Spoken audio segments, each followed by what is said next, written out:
We are looking at how to pronounce these names from the Bible. We'll be looking at how to say more biblical names as well, so stay tuned to learn more correct pronunciations.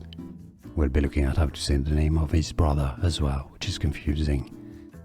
Julien is how it's said in English, how it is to be pronounced, not chi, not chai.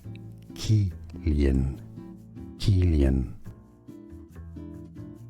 We are looking at how to pronounce these names from the Bible. We'll be looking at how to say more biblical names as well, so stay tuned to learn more correct pronunciations. We'll be looking at how to say the name of his brother as well, which is confusing. Julien is how it's said in English, how it is to be pronounced, not chi, not chai. Julien. Julien. Here are more videos on how to pronounce more confusing words and names too many mispronounced. Like this video if you found it useful. I appreciate your support. I'll see you soon and thanks for watching.